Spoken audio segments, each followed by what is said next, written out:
আল্লাহ আমার অতীতকে মাফ করে দাও। বলেন না, বলেন না, সবাই বলেন না, আল্লাহ আমার অতীতকে মাফ করে দাও। এখানে এমন কোন লোক আছেন অতীতে গুনাহ হয় না? ভাই আছে এরকম কোন লোক?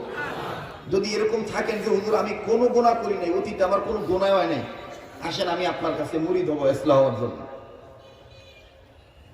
যদি গুনাহ থেকে থাকে কম বেশ, তাহলে তো সবাই অপরাধী। এজন্য বলেন না, আল্লাহ আমার অতীতকে মাফ করে দাও, আল্লাহ আমার বর্তমানকে ইসলাহ করে দাও, আল্লাহ আমার ভবিষ্যৎকে আলোকিত করে দাও। কথা তিনটা কিন্তু তেমন RSCS নাম্বার নাই, পরসা নাম্বার নাই, কিন্তু বোঝার দিন থাকলে অনেক ওজন। মৃত্যুর প্রস্তুতি নিয়ে থাকা, কথা বলেন ঠিক কিনা? সাহাবায়ে কেরাম রাসূলকে প্রশ্ন করলেন, ইয়া রাসূলুল্লাহ হেদায়েতের মালিককে? সাহাবায়ে কেরাম বলার পরে রাসূল বললেন, হেদায়েতের মালিক আল্লাহ। আপনারা কি বলেন, হেদায়েতের মালিক কে? আল্লাহ। এবার সাহাবায়ে কেরাম বললেন, ইয়া রাসূলুল্লাহ হেদায়েত পাবে কারা? রাসূল বললেন, চাইবে যারা। শুনতেছেন বন্ধুরা? সাহাবায়ে কেরাম বললেন, ইয়া রাসূলুল্লাহ হেদায়েত পাবে কারা? রাসূল বললেন, চাইবে যারা। এরপরে আরেকজন সাহাবী বললেন, ইয়া রাসূলুল্লাহ হেদায়েত যে পাইছি বুঝবো কেমনে? খুব খেয়াল করেন, বলে হেদায়েত যে পাইছি বুঝবো কেমনে? আমি যে হেদায়েতের মধ্যে আছি বা নাই এটা বুঝবো কেমনে?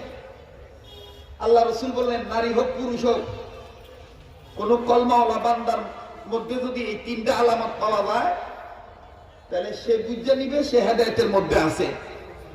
যার মধ্যে এই তিন আলামত নাই, সে বুঝে নিবে সে হেদায়েতের মধ্যে নাই। এখন যদি আমি বলা শুরু করি তিন আলামত কি কি, হেদায়েতের আলামত তিনটা কি কি, আমি তো নিজেই ধরা খামো হেদায়েতের মধ্যে আসি না নাই। এই যে আমাদের দেশে অনেক নেতা বক্তব্য দিতে যায় বলে, হুজুর রে এত ওয়াজ করে হেদায়েত তো হয় না মানুষ। কথা কয় না? অনেক শ্রোতাও কিন্তু আসতে ঠেলায় আজকেও কইছে যে ওয়াজে লাভ কি, হেদায়েত তো হয় না মানুষ। হেদায়েত হবে কি হবে না এটা আপনার ব্যাপার না, হেদায়েতের মালিক আল্লাহ। আল্লাহ যাকে হেদায়েত করবেন তিনি হেদায়েত হবেন। হেদায়েতের আলামত কয়টা? তিনটা। জোরে বলেন কয়টা? তিনটা। আবার বলেন কয়টা? তিনটা। তিন আলামত হলো হেদায়েতের। এক নাম্বার, মুসলমান ভাইরারে আমার, হেদায়েত যার আছে, হেদায়েত যিনি পেয়েছেন, হেদায়েতের দৌলতে যিনি ধন্য হয়েছেন, তিনি জাহান্নামের আযাব থেকে আমার বন্ধুগণ মুক্তি পেয়ে গেছেন। আরে বাবাজি, কোন দিকে নজর নাই। হাকিমুল উম্মত মুজাদ্দিদুল মিল্লাত আশরাফ আলী থানভী রাহমাতুল্লাহি আলাইহি ডেকে ডেকে বললেন, উম্মতেরা রে, হেদায়েত তো তারা পাবে যারা হেদায়েত চাইবে। আমার নবী বলেছেন, হেদায়েত তো তারা পাবে যারা হেদায়েত চাইবে। সাহাবায়ে কেরাম বললেন, নবীজি হেদায়েত পাইছি বুঝবো কেমনে? আল্লাহ নবী ডাক দিয়ে বললেন, তিন আলামত যার মধ্যে আছে তিনি হেদায়েত পাইছেন। যুবক বন্ধুরা, মনে কষ্ট না নিয়ে থাকলে বুঝার জন্য, আমলের জন্য, মুখস্থ করার জন্য, জোগাড় করে আজীবন রাখার জন্য বলেন তো দেখি হেদায়েতের আলামত কয়টা? আবার বলেন কয়টা? আর একবার বলেন কয়টা? এবার আসেন বাদান, হেদায়েতের আলামত তিনটি। এক নাম্বার আলামত কি? নাম্বার এক, দুনিয়া বিমুখ হওয়া। দুনিয়া দুনিয়া দুনিয়া বিমুখ হওয়া, দুনিয়ার মায়া ছেড়ে দেওয়া, দুনিয়ার লোভ লালসা ত্যাগ করা, দুনিয়াকে ছেড়ে দেওয়া। আমার বন্ধুগণ, আজকে যারা দুনিয়ার মোহে পড়িয়া দুনিয়ার লোভ লালসায় লালায়িত হই, যারা আলেম ওলামার বিরুদ্ধে বিষোদ্গার করতেছে, ওলামায়ে কেরামকে যারা গালি দিতেছে, আমার বন্ধুগণ যারা যোগ্য পিতার যোগ্য সন্তানকে ক্রিটিসাইজ করতেছে, তারা দুনিয়ার যত ডিগ্রিধারী হোক না কেন, যত বড় ক্ষমতাধর শক্তিশালী হোক না কেন, স্পষ্টভাবে হেদায়েতের 1 নম্বর আলামত তাদের মাঝে নাই। তারা দুনিয়াদার, আমার বন্ধুগণ, ইহুদিদের দালাল।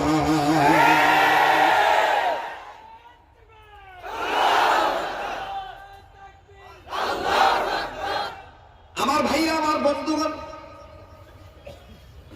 হেদায়েতের 3 আলামত।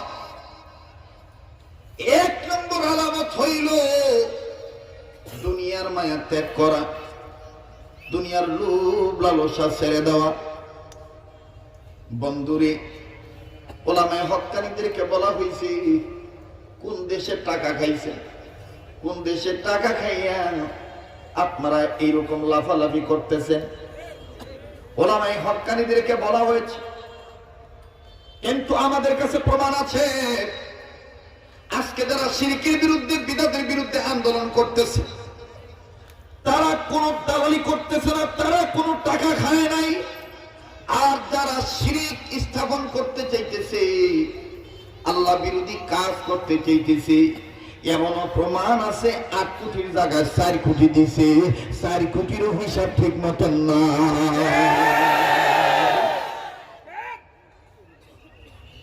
কথা বলে, কথা বলে, এমনও প্রমাণ আছে 8 কোটি নিছে, বরাদ্দ নিছে 8 কোটি।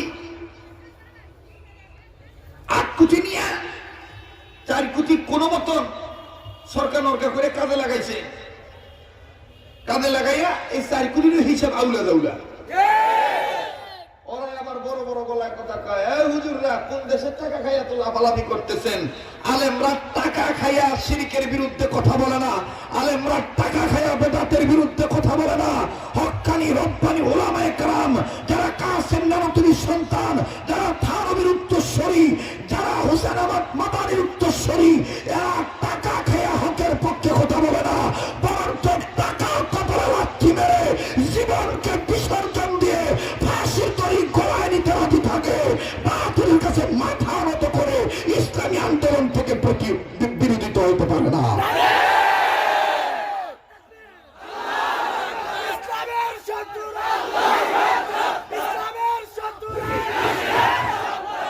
আমাকে কথা বলতে দেন ভাইজান, আপনারা বসেন। হক্কানি রব্বানি ওলামায়ে কেরাম এরা দুনিয়াদার নয়। আমাদের জাহিদুল ইসলাম হুজুর, উনি মানুষের হাতে ধরেন, পায়ে ধরেন, দুনিয়া পাওয়ার জন্য নাকি? কথা কয় না, দুনিয়া পাওয়ার জন্য। যাই দেখেন মুখটা শুকিয়ে গেছে, অনেক পদের খাবার সামনে থাকার বড় খাইতেছে না।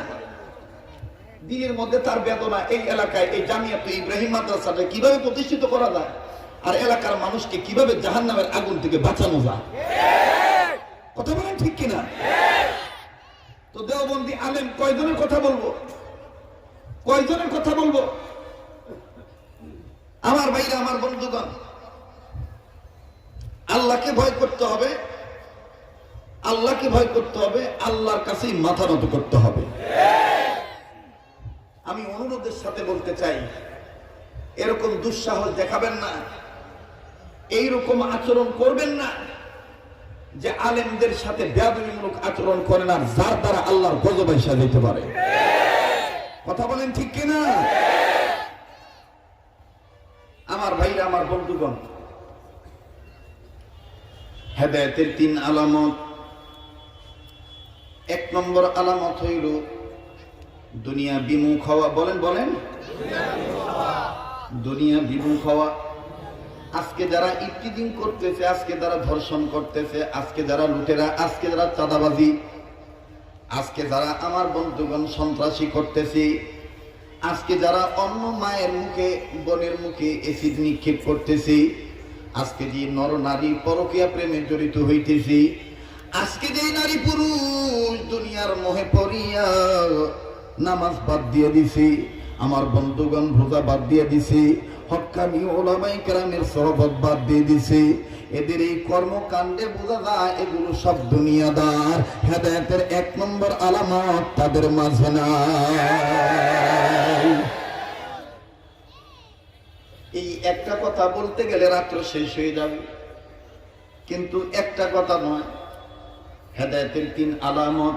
বলেন তো দেখি হেদায়েতের কয় আলামত? যুবক বন্ধুরা মুখস্থ করো, হেদায়েতের কয় আলামত? হেদায়েতের 3 আলামত। তবে হেদায়েত যাকে ইচ্ছা তাকে আমি আপনি দিতে পারবো না। হেদায়েত আমার আল্লাহ যাকে কবুল করবেন সেই হেদায়েত পাইতে পারেন। কথা বলেন ঠিক না ঠিক? আমার আল্লাহ বলেন, ওগো নবীজি, আপনি যাকে ইচ্ছা তাকে হেদায়েত দিতে পারবেন না। আমি আল্লাহ যার তকদিরে হেদায়েত রাখছি সেই হেদায়েত পেয়ে যাবে। ইতিহাস ঘাটাঘাটি করলে পাওয়া যায়, আমাদের আকাবির আসলাফ বুজুর্গদের ইতিহাস খুললে পাওয়া যায়। ভাইগো আমাকে মাফ করে দিবেন, আগের মতন রঙ্গরসের কথা আমি ইচ্ছা করলেও বলতে পারি না, কারণ আমার জবান দিয়ে আসে না। আমার বন্ধুগণ, আমার বাইরারে, আল্লাহ পাকের বহুত বড় মেহেরবানি যে আল্লাহ পাক আমার মতন একজন গাদাকে না চিসকি, একজন অযোগ্যকে কমজোরিকে আকাবির আসলাফ বুজুর্গদের চেয়ারে বসায় দিছে। তাদের জায়গায় বসাইয়া তাদের গুণগান, তাদের নাম, তাদের অ্যাডভাইস, তাদের লেকচার দেওয়ার জন্য আমার বন্ধুগণ আল্লাহ সুযোগ দিছে। বাংলাদেশের সমস্ত আকাবির বুজুর্গরা এই গোলামের নাম দিয়ে দিয়েছেন। কোন বুজুর্গ বলছেন আকাবিরদের ক্যানভাসার, কোন বুজুর্গ বলছেন সুন্নতের ফেরিওয়ালা। আমার বন্ধুগণ, আমার বাইরারে, যুগ আমি শেষ করে দিয়েছি নিজের কথা বলে। আমার বন্ধুগণ, আমার বাবাজিরা, বড়দের কথা বলার মধ্যে কত মজা, কত নূর, কত নূর। আমাদের আকাবিরদের কথার মধ্যে নাই সুর, কিন্তু বাজার নূরে ভরপুর। কথা বলেন ঠিক না ঠিক? নাই সুর কিন্তু নূরে ভরপুর। দেখেন তো দেখি, একটু দিলটা নরম হয় নাকি? এক ফোঁটা চোখের পানি আপনি ফালাইতে পারেন নাকি? কান্না না আসলে আপনি কান্নার ভান করবেন। ও বন্ধুরে, কাঁদলে আল্লাহ খুশি হইয়া যায়, কাঁদলে আল্লাহ গুনাহ মাফ করে দেয়। আল্লাহকে হাজির নাজির জেনে বলতে পারি, এই ময়দানে এই চেয়ারটা বসেছি মুরব্বীদের নির্দেশে। এই নিয়তে বসি নাই যে আজকের এই জাউসরে এই মাহফিলটা ভালো হইলে পত্র অঞ্চলে আমার প্রোগ্রাম বেশি হয়ে যাবে, মানুষ আমার জন্য পাগল হবে। না না না, বান্দা বান্দাকে খুশি করে নিয়ত করে কথা বলার নিয়ত করলে গুনাহ হয়ে যাবে। আর বান্দা যদি স্রষ্টাকে খুশি করার নিয়ত করে কথা বলে, বান্দার প্রত্যেকটা কথার পিছনে পিছনে আল্লাহ নেক দান করে দিবেন। ঠিক তেমনি ভাবে শুনলেওয়ালারা শুনলে আমার বন্ধুগণ নেক পেয়ে যাবেন। আজকের এই মাহফিল আমরা নেক কামাই করতে আসছি না গুনাহ কামাই করতে আসছি? তাহলে একটু চিৎকার দিয়ে বলেন আল্লাহু আকবার। আবার বলেন আল্লাহু আকবার। আর একবার বলেন আল্লাহু আকবার। এ বন্ধু, হেদায়েতের মালিক আল্লাহ। হেদায়েতের 3 আলামত। 1 নম্বর আলামত হইল দুনিয়া বিমুখ হওয়া। যুবক বন্ধুরে, আগামীকালকে আমি বেঁচে নাও থাকতে পারি, আজকে আমার জীবনের শেষ বয়ান হয়ে যাইতে পারে। দেখতো দেখি, আমার মতন নফসের রোগী যদি তুই হইয়া থাকস, আমার মতন যদি গুনাহগার তুই হইয়া থাকস, আমার মতন যদি তোর আমার বন্ধুরে তওবার দরকার হইয়া থাকে, আমার মতন যদি ইসলাহ হওয়ার নিয়ত তোমার থাকে, তাইলে তুমি খালি হইয়া বসো, ভরা হইয়া উঠা যাও।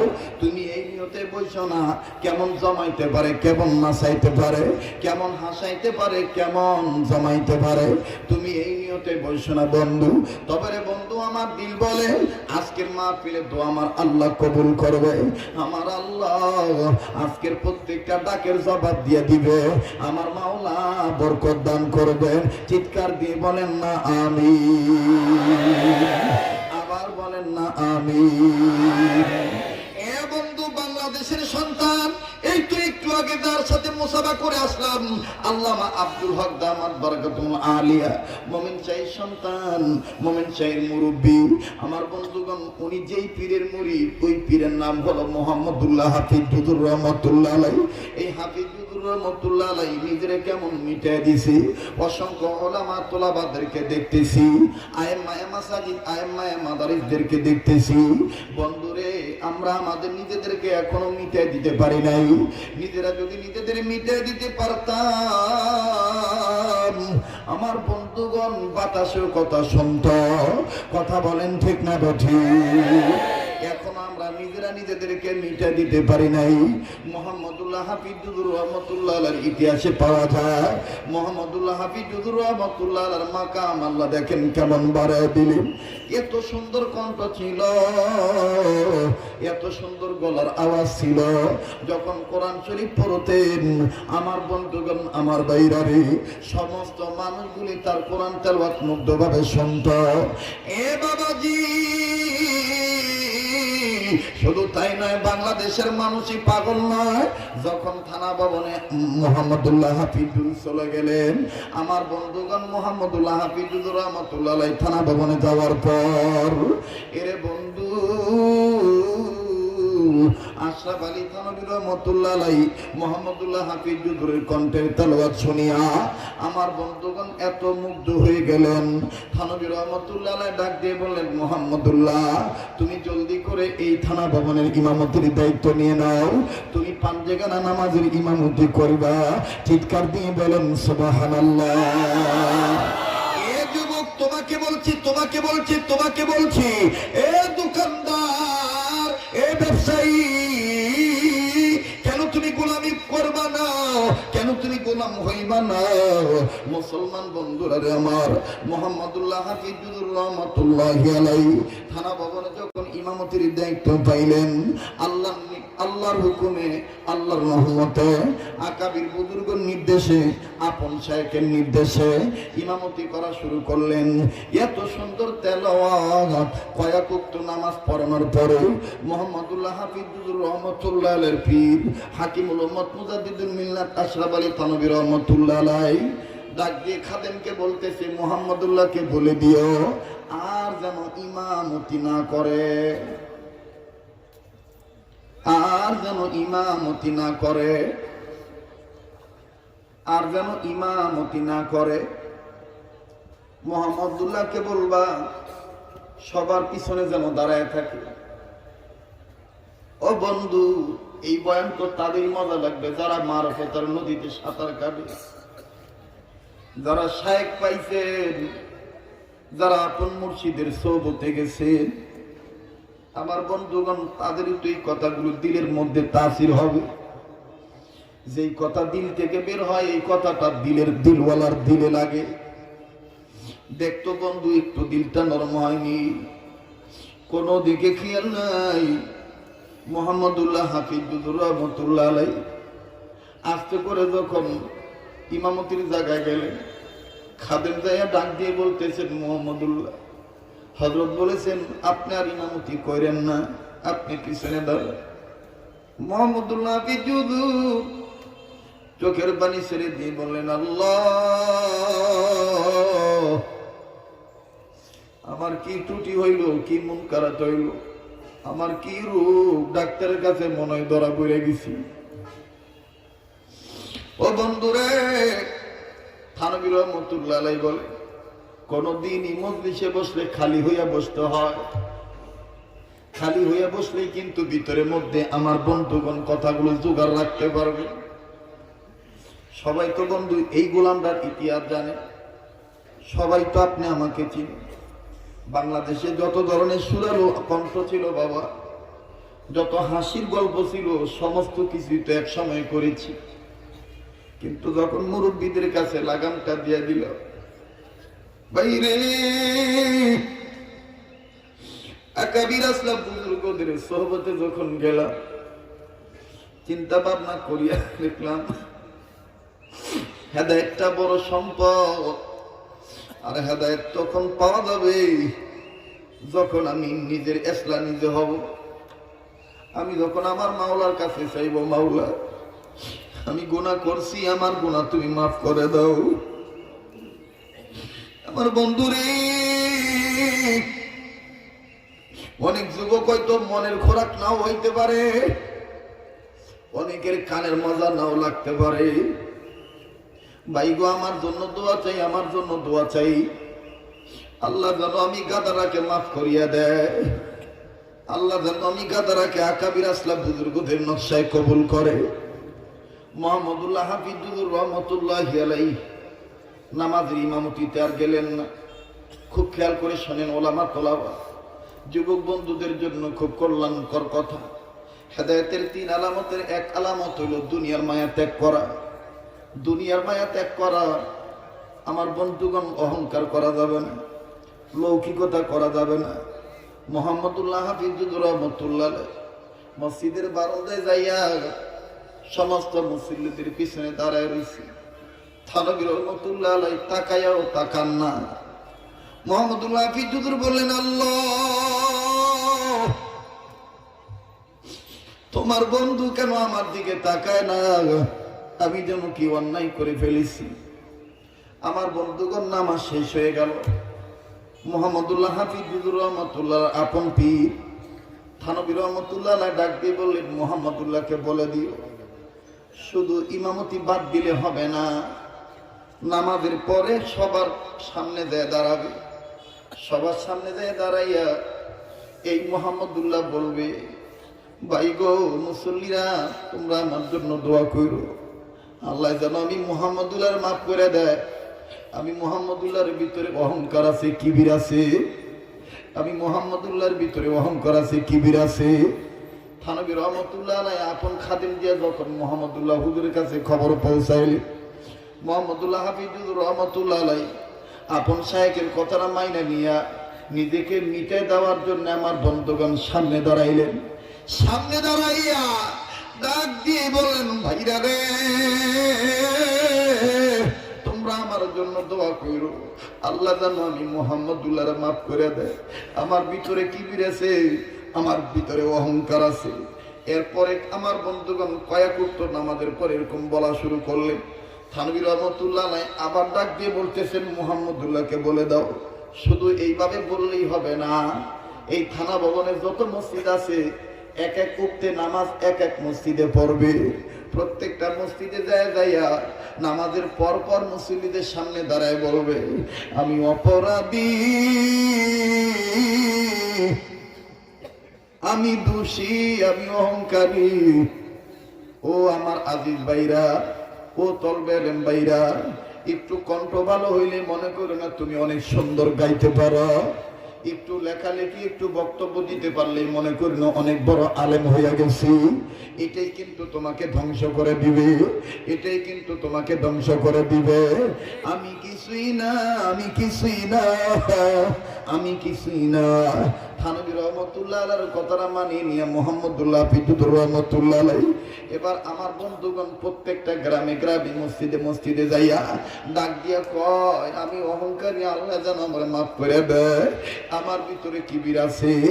এবার থানবী রহমতুল্লাহ আলাইহি মোহাম্মদুল্লাহ হাফিজুরকে আবার খবর পাঠায় বলে দিলেন, মোহাম্মদুল্লাহকে বলে দাও শুধু এইভাবেই বললে হবে না, যেখানে লোকজন বেশি জমা হয় ওই জায়গায় যাইয়া গলার মধ্যে একটা কাগজ লিখিয়া গলার মধ্যে লিখে রাখবে, কাগজটা ঝুলানো থাকবে, বোবার মতন দাঁড়ায় থাকবে, খালি ইশারায় বলবে, এই দেখো ভাই আমি বুকের মধ্যে লিখে রাখছি, আমার ভিতরে অহংকার আছে, আমার ভিতরে অহংকার আছে, আমার ভিতরে অহংকার আছে, আল্লাহ যেন আমারে মাফ করিয়া দেয়। আমার বন্ধুগণ এইভাবে মোহাম্মদুল্লাহ হাফিজুর রহমতুল্লাহ আলাইহি গলার মধ্যে এরকম করে চিঠি লিখিয়া যখন আমার ভাইরা হাটে বাজারে ঘোরা শুরু করছে, গলিতে গলিতে যখন ঘোরে, কত যুবক হাফিজুরকে দেখিয়া ইট পাটকেল মতন মারে, আবার কেউ গালমন্দ করে, ওই দেখ অহংকার মৌলবী আসতেছে, ওই যে গলার মধ্যে ঝুলে রাখছে। থানবী রহমতুল্লাহ আলাইহি সাগরিক মোহাম্মদুল্লাহ হাফিজুর রহমতুল্লাহ আলাইহি কাউকে কিছু বললেন না রে ভাই, খুব খেয়াল করে কথাগুলো শুনবেন। এক ফোঁটা চোখের পানি যদি আমার মাওলা কবুল করে নেয়, তাইলে তো আমি কামিয়াব, তুমিও কামিয়াব। আমার বন্ধুরে রঙ্গ তামাশার মধ্যে আজকে আমরা পড়িয়ে গেছি। আজকে আমরা কানতে চাই না, অথচ আমাদের আকাবির আসলাম বুজুর্গদের চোখের পানি খালি পড়তেই থাকতো, পড়তেই থাকতো, পড়তেই থাকতো। গঙ্গি রহমতুল্লাহ আলাইহি এমন কান্না কানতেন, কানতে কানতে কানতে কানতে রশিদ আহমদ গঙ্গি রহমতুল্লাহ আলাইহি অন্ধ হয়ে গেছিলেন। শুধু কি তাই রে বন্ধু, আমরা তো গতকালকে মধুপুর মাদ্রাসায় আব্দুল হামিদ পিসা হুজুরের মাদ্রাসায় এই কথাটাই বলে আসছিলাম। গঙ্গি রহমতুল্লাহি আলাইহি আরে প্রত্যেকদিন ঘুমিয়ে যাওয়ার সময়, আজকে তো আমরা যুবক বুড়া বৃদ্ধ মানুষ সবাই মিলে মোবাইল টিপতে টিপতে টিপতে টিপতে বালিশে মাথা রেখে এক সময় ঘুমায় যাই, কিন্তু গঙ্গি রহমতুল্লাহি আলাইহি প্রত্যেক দিন ঘুমানোর আগে একটা সাদা কাগজের মধ্যে একটা চিঠি লিখতে, দুইটা কথা লিখা তারপরে তারিখ দিয়ে ঘুমাইতে। লিখতে লিখতে লিখতে লিখতে লিখতে লিখতে আমার অনেক মোটা হয়ে গেছে। গঙ্গি রহমতুল্লাহ আলাইহি ইমামুল আউলিয়া ফকির রশিদ আহমদ গঙ্গি রহমতুল্লাহ আলাইহি তার আহলিয়াত তেনার বিবি নজর করে দেখতেছেন স্বামীর বালিশের তলে অনেক চিঠি। একটা চিঠি বের করলেন, দেখি আমার জামাই কি লেখছে। বিবি চিঠিটা বাইর করে কান্দে আর ডাক দিয়ে বলে, আল্লাহ,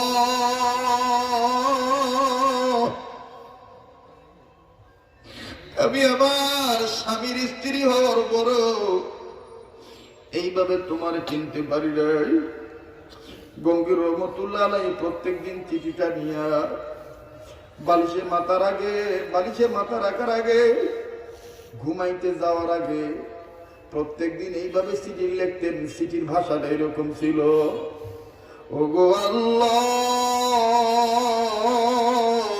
একটা ডাক দেন না, দেন না, দেন না। আমার বন্ধুগণ গঙ্গি রহমতুল্লাহ আলাইহি বলতেন, আল্লাহ, না জানি এই ঘুম আমার জিন্দেগির শেষ ঘুম, আমি আর বুঝি রাত্র জাগ্রত নাও হইতে পারি। মাবুদ গো, জানি না তোমার হক আদায় করতে পারছি কিনা। মাবুদ গো, জানি না বান্দাদের হক আমি আদায় করতে পারছি কিনা। এটাই আমার জীবনের সেই গুণ। এ বন্ধু, এ বাবাজি, আমাদের আকাবির আশরাফ বুজুর্গরা এমন কান্না কানতে কানতে কানতে কানতে কানতে অনেক বুজুর্গ অন্ধ হইয়া গেছিলেন। আমার বন্ধু উলামা তুলাবা, তুমি ভুলের মধ্যে না, আমি ভুলের মধ্যে, আমার বুঝে আসে না। দেখো কান্না আসে কিনা, দেখো চোখের পানি পড়ে কিনা। চতুর্দিকে মেঘাচ্ছন্ন আকাশ, এই মেঘাচ্ছন্ন আকাশের আড়ালে কিন্তু সূর্য হাসতেছে। তবে এই সূর্য তখন উদ্দিন হবে, এই সূর্য তখন উঠবে যখন ইসলাম নামক গাছের গোড়ায় রক্ত ঢালতে পারবা আর চোখের পানি দিয়া মাবুদের কাছে তওবা করতে পারবা। কথা বলেন ঠিক কিনা? কোনো দিকে নজর নাই আমার বাইরা রে, আমাদের চোখে পানি আসে না, কিন্তু আকাবির আসলাফ বুজুর্গদের ইতিহাস করলে পাওয়া যায় কেমন কান্না কান্তরে ভাই। আমি তো জানি এই অঞ্চলের উত্তরবঙ্গের মানুষ আছেন, দক্ষিণবঙ্গের মানুষ আছেন, ভিন্ন ভিন্ন এলাকার মানুষ আছেন। 2 মিনিটে কথাটা বলে দেই। করাচির হযরত হাকিম মোহাম্মদ আক্তার সাহেব রহমাতুল্লাহ আলাইহির বয়ান। এখন তো আমার দায়িত্ব শুধু জিম্মাদারি, বড়দের পক্ষে খালি বড়দের কথা বলা, আকাবির আসলাফ বুজুর্গদের নকশায় নমুনা কথাগুলো বলা। আমার বন্ধুগণ, আমার বাইরে একটা লোক মাথা নাড়াইবেন না। আল্লাহ বলছেন, ইয়া আইয়ুহাল্লাযীনা আমানু কু আনফুসাকুম ওয়া আহলিকুম নার। ও ঈমানদার বান্দা বান্দি, তুমি নিজে বাঁচো, তোমার অধীনস্থদেরকে বাঁচাও জাহান্নামের আগুন থেকে। এ ভাইয়া, এই আয়াতের পক্ষে কথা লিখতে যাইয়া করাচির হযরত হাকিম মোহাম্মদ আক্তার সাহেব রহমাতুল্লাহ আলাইহি থানবীর একটা কথা নকল করে নিয়ে আসেন। আজকে তুমি আমি কান্দি না, কিন্তু 7 বছরের একটা বালকের কথা নিয়ে আইছি। যুবক, প্লিজ তোমার কবরের চিন্তা তুমি করো, যুবক তোমার হাসরের চিন্তা তুমি করো। আমার কবরে তুমি যাইবা না, তোমার কবরে আমি যাব না। আজকে আমার বয়ান খারাপ হলে হয়তো আমার দাওয়াত কন্যা যাইতে পারে, হয়তো তুমি আমার আমারে আর জীবন নাও পছন্দ করতে পারো, কিন্তু বাজানরা আমি তো আমার কবরের চিন্তায় ব্যস্ত। আমার নবী বলছেন উম্মত মরার আগে মরিয়া যাও, মরার আগে মরিয়া যাও। মাঝে মধ্যে নির্জনে বসিয়া, মাঝে মধ্যে নিরালায় বসিয়া চক্ষুটা বন্ধ করিয়া ভাববেন এই তো বুঝি আমার মরণ হইয়া গেল।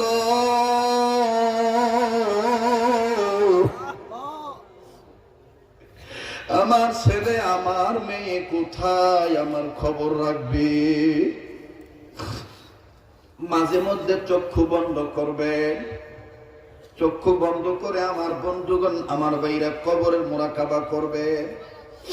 কানতে যাইয়া যদি কারো চোখের পানি পড়ে, চোখের পানি গালে মুখে মিশিয়ে দিবেন। এই চোখের পানি কিয়ামতের ময়দানে কাজে লেগে যাবে।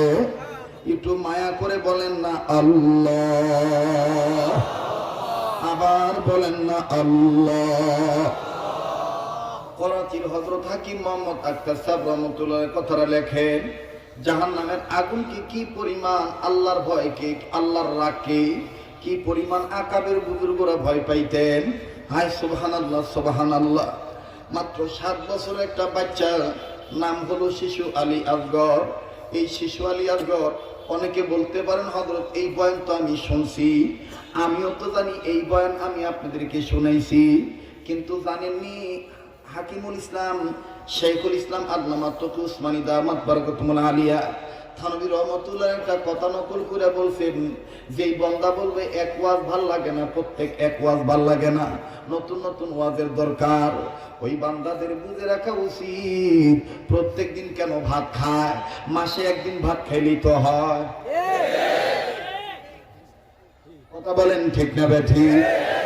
মাসে একদিন ভাত খাইলেই তো হয়, প্রত্যেক দিন ভাত খাওয়ার দরকার কি? ঠিক কিনা বলে? আমার ভাইরা, আমার বন্ধুগণ, ওয়াজ মাহফিল দেওয়া হয় আল্লাহকে পাওয়ার জন্য। আজকে যারা এখানে কান্নাকাটি করবেন, যারা এখানে বসে থাকবেন হক্কানি উলামায়ে কেরামের জন্য, বেকার হয়ে যাবেন আল্লাহ হওয়ার জন্য। আমার বন্ধুগণ, তারাই তো আদর্শ মাতা পিতার সন্তান, তারাই তো আল্লাহওয়ালা। কথা বলেন ঠিক না বেঠিক? করাচির হযরত হাকিম মোহাম্মদ আখতার সাহেব রহমাতুল্লাহ লেখেন, এই যুবক, তোরে বলতেছি, তোর বয়স 25 হয়েছে, তাও তুই কস তোর বয়স হয় নাই। তোর দিলের মধ্যে হেদায়েতের মায়া নাই, তোর দিলের মধ্যে দৌলতে ইমানের হেফাজত নাই। আমি তোরে বলতেছি, তুই কেমনে রে নিজে নিজে জাহান্নামী হয়ে যাইতেছস, আবার কইতেছস এত ওয়াজ হয় কেন আমরা হেদায়েত হই না। আরে বেটা, তোর হেদায়েত চাওয়া লাগবে, হেদায়েত চাইবে যারা, হেদায়েত পাবে তারা। কথা বলেন ঠিক কিনা? নিজের ভালো যদি নিজে না বুঝো, তোমার ভালোটা বুঝাই দিতে পারবে না। কথা বলেন ঠিক কিনা? আমার বন্ধুগণ, আমার বাইরে রে, মাত্র 7 বছরের বালক আর এই শিশু আলী আসগর নামাজ আনতে, নামাজের পরে মসজিদের কোনায় বসে বসে, আমার দিক তাকান, মসজিদের কোনায় বসে বসে 2 হাত উঁচু করে, মাথাটা নিচু করে, চোখের পানি দর দর করে ছেড়ে দিয়া আল্লাহকে ডেকে ডেকে বলতেছে, আল্লাহ, আমি আলী আসগরকে তুমি জাহান্নামের আগুন থেকে বাঁচায় দিও। 80 বছর, 90 বছর, 60 বছর, 70 বছরের মুরব্বী বুড়ারা একজন আর একজনের দিকে বলতেছে, হায় হায়, এই বাচ্চা মানুষ জাহান্নামের কি বুঝে? এই বেটার তো এখনো নামাজ ফরজ হয় নাই, বালেগ হয় নাই, এই বেটা জাহান্নামের আগুনের বই কেন কান্দে? ও বাগান, সবাই যত যায় বাচ্চাটার কান্নার আওয়াজ তত বাড়ে। এক পর্যায়ে জাহান্নামের আগুনের বয়ে কানতে কানতে কানতে কানতে জমিনে শুয়ে পড়ছে, আর চোখের পানি দিয়ে বুক ভিজায় দিছে। আমার বন্ধুগণ, আমার ভাইরা রে, মোনাজাত যখন শেষ হয়ে গেল, আলেম ওলামা এবং মুরব্বীরা এই আলী আসগরের কাছে আসলেন। আলী আসগরের কাছে আইসা ডাক দিয়ে বলতেছেন, ওগো বাচ্চা আলী আসগর, একটা কথা জিজ্ঞাসা করতে চাই, বলো তো দেখে, তুমি তুমি তুমি এই বয়সে জাহান্নামের কি বুঝো? এই বয়সে তুমি জাহান্নামের আগুনের ভয়ে কান্দো কেন? শিশু আলী আসগর ডাক দিয়ে বলেন, মুরব্বীরা, আপনারা আমার জবাব চাইছেন 2 কারণ। আপনারা বলছেন আমি কেন কান্দি? আমি 2 কারণে জাহান্নামের আগুন থেকে বাঁচার জন্য কান্দি। আমার কান্নার কারণ 2টা। কথা বলো যুবক ভাইরা, কয়টা?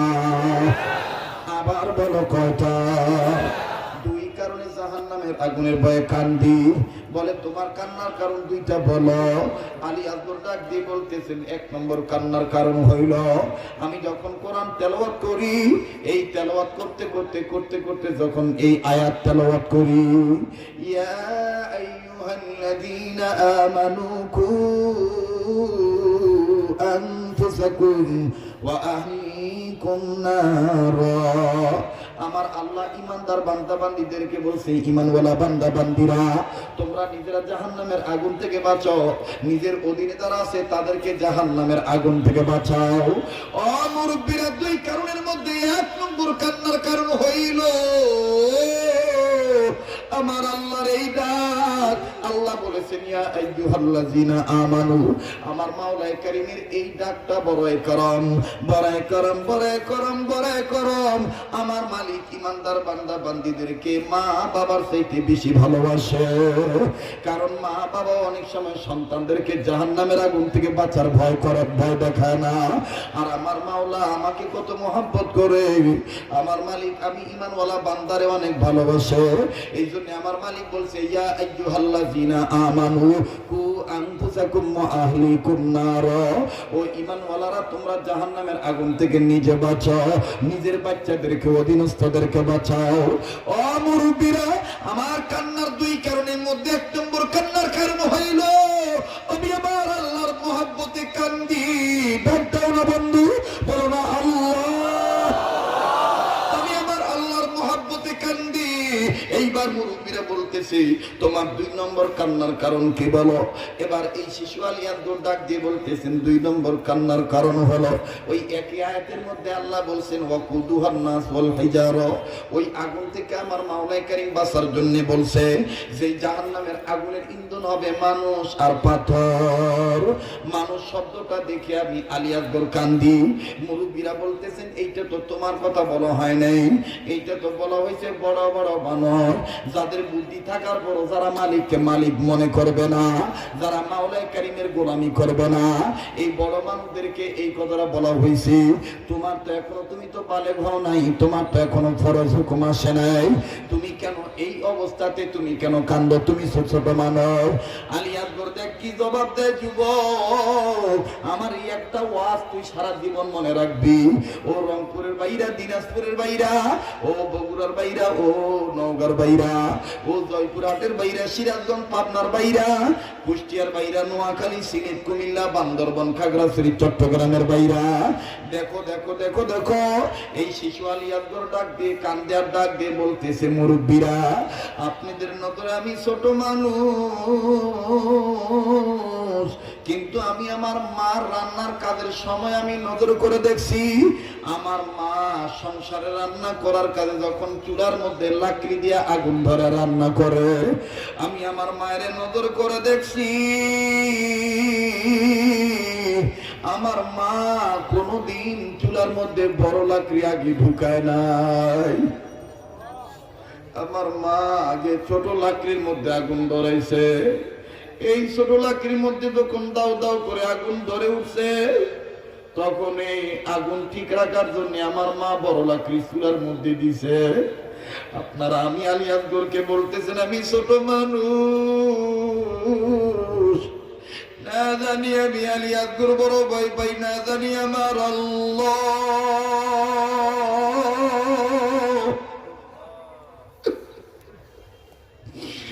আমার উপর রাগ হইয়া আমি ছোট আলী আকবরকে দিয়ে গে জাহান্নামের আগুন গরম করে। এরপরে বড় বড় বান্দাদেরকে হয়তো এখানে ঢুকায় দিতে পারে। এই হলো আমার দুই নম্বর কান্নার কারণ। এক মুরব্বী আর এক মুরব্বীকে ডাক দিয়ে বলতেছে, হায় সুবহানাল্লাহ, এই বাচ্চা তো দেখতেছে আমাদের বিবেকের দরজার তালা খুলে দিছে, হায়াতের তো কোনো গ্যারান্টি নাই। ও হামায়তপুর, এই ঝাউসর আগত আমার ভাইরা, কেরানীগঞ্জের বাইরা, আটির বাইরা, কলাতিয়ার বাইরা, নবাবগঞ্জ থানার বাইরা, সিংহের বাইরা, মানিকগঞ্জ ডিস্ট্রিক্টের বাইরা, বিভিন্ন অঞ্চল থেকে আপনারা এই জায়গায় আসছেন। বাবা দেখেন তো দেখি একটা মোটা চোখের পানি পড়েনি। বন্ধুরে মনে আছে কিনা জানি না, হেদায়েতের 3 আলামত। 1 নম্বর আলামত হলো দুনিয়ার মায়া ছেড়ে দেওয়া, দুনিয়ার মায়া ছেড়ে দেওয়া, দুনিয়ার লোভ লালসা ছেড়ে দেওয়া। এ বাবাজি, কে কোন গুনাহ করেছো, কে কোন অপরাধ করেছো, তোমার খবর তুমি জানো। মুসলমান ভাইরারে আমার, এমন তো হইতে পারে আজকের মাহফিলে একটু কান্নাকাটির উছিলায় আমার মাওলা তোমাকে মাফ করিয়া দিয়া নাজাত দিতে পারে। কথা বলেন ঠিক না ব্যাঠিক? তুমি তো আর 101টা খুন করো নাই, তুমি তো আর জিনা করার পরে তোমার সন্তানকে তুমি মাটি চাপা দিয়া মারো নাই। অতীতের ইতিহাস থেকে জানা যায়, বিশ্বরে হাফিজ রহমাতুল্লাহি আলাইহির ইতিহাস খুললে পাওয়া যায়, বিশ্বরে হাফিজ রহমাতুল্লাহি আলাইহি সারাটা জীবনের অধিকাংশ সময় মদ খাইছে, কিন্তু বাজারে পরবর্তী সময় একদিন বন্ধুদের সাথে যখন মদ খাওয়ার জন্য যখন রওনা দিছে, হঠাৎ করে নজর করে দেখে রাস্তার এক সাইডে একটা কাগজের টুকরা পড়ে আছে। ওই কাগজের টুকরার মধ্যে আল্লাহ পাকের 3টা নাম, আল্লাহ, রহমান আর রহিম। বিশ্বরে হাফিজ রহমাতুল্লাহ আলাইহি বলেন 3টা নাম যেহেতু একসাথে, এটা তো কোরআনের আয়াতের অংশ। যাও যাও বন্ধু, যাও যাও, তোমরা মদ খাইতে যাও, আমি মদ খাইতে যাব না।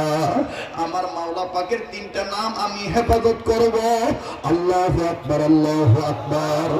বিশ্বরে হাফিজ রহমাতুল্লাহি আলাইহি যার পরিচিত ছিল নাম হিসাবে লকব ছিল মাতাল, এই বিশ্বরে হাফিজ রহমাতুল্লাহি আলাইহি আমার বন্ধুগণ এই 3টা নাম আগেই ধরলেন না। সুন্দর একটা দামি কাপড় কিনলেন, দামি কাপড় কিনিয়ে যেই টাকা দিয়ে মদ খাইতেন, ওই টাকা দিয়ে আমার বন্ধুগণ আমার বাইরে একটা আতরের শিশি কিনলেন। এই আতর ওই কাপড়ের মধ্যে ঢাললেন। ওই কাপড় যখন সুগন্ধযুক্ত হইল, ওই দামি কাপড় দিয়া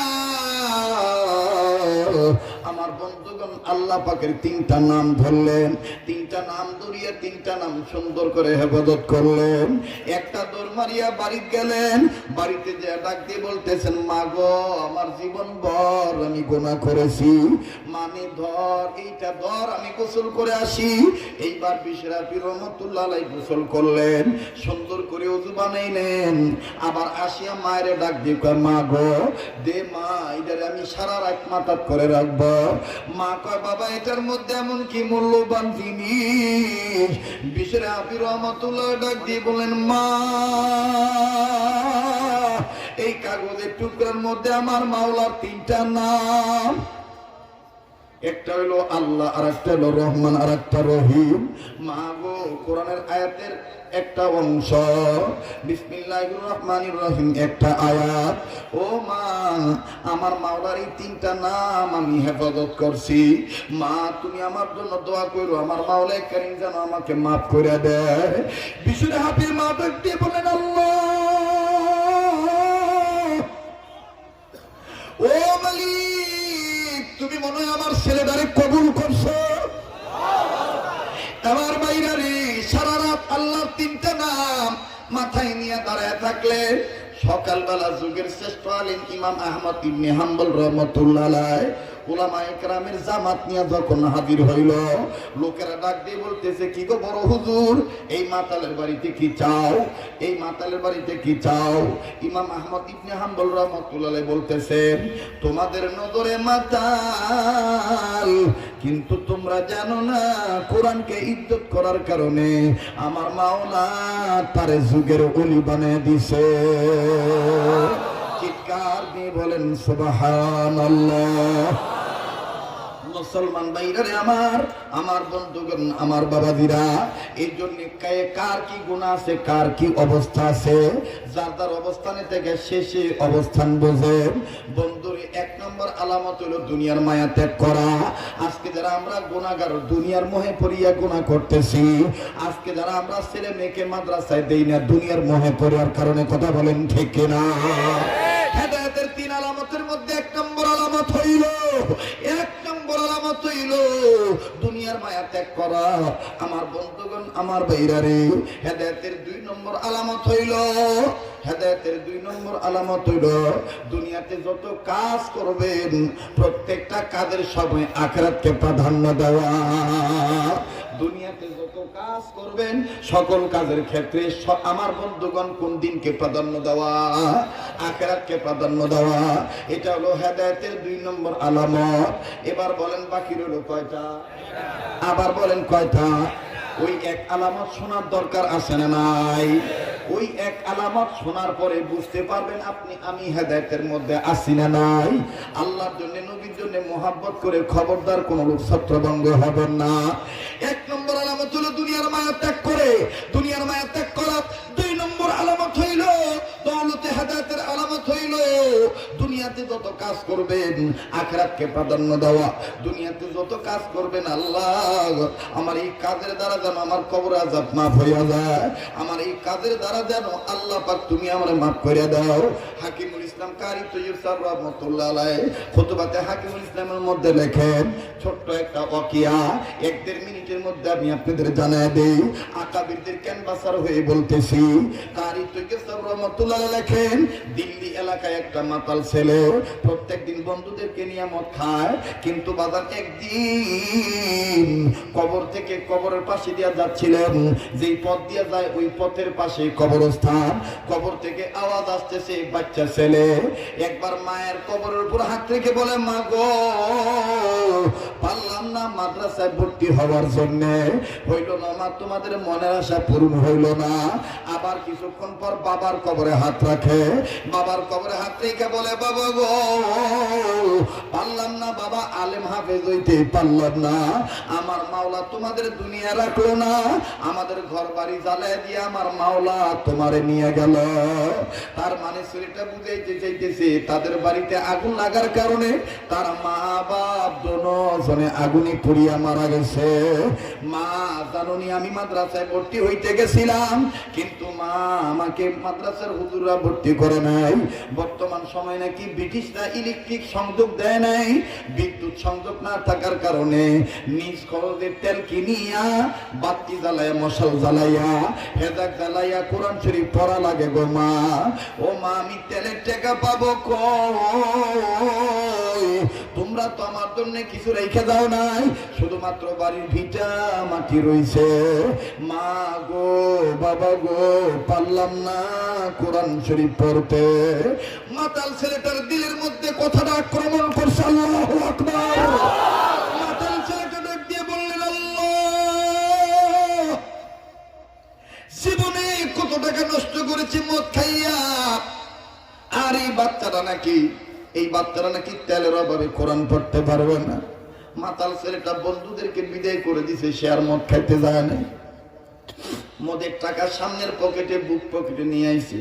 বাচ্চাটা যখন কবরস্থান থেকে আমার বন্ধুগণ মা বাবার কবর জিয়ারত করে সন্ধ্যাবেলায় যখন বের হইছে, এই লোকটা ডাকিয়ে বলতেছে ছোট ভাই তুমি খুলে বলো। এই বাচ্চা ছেলেটা বললেন এই ঘটনা, আমার মা বাপ প্রায় সময় আমারে মাঝখানে নিয়া, আমার বাবা আমার গালে চুমা দিত, মা আমারে আদর করত, বাপ মা দুজনে বলতো আমারে হাফেজ বানাইব, আমি কোরআন তেলাওয়াত করব। কিন্তু জানেন নি মিয়া ভাই, ওই যে কিছুদিন আগে যেই বাড়িতে আগুন লাগার নারী পুরুষ মারা গেছে, ওই দুইজনে আমার মা বাবা ছিল। আমার মাও মারা গেছে, বাবাও মারা গেছে। এইখানেও তো এমন 3 সন্তান আছে যার মা নাই বাবাও নাই। আমার বন্ধুগণ তাদের দিলের মধ্যে তুই কথাগুলো লাগবে। এই মাতাল ছেলেটা ডাক দিয়ে বলেন বেটা তোমার নাম কি ছোট ভাই তুমি বলো। বলে আমার নাম আব্দুর রহিম। বলে তুমি চিন্তা করো না, এই তোমার মাথায় হাত রেখে বললাম আমি আর মদ খাবো না,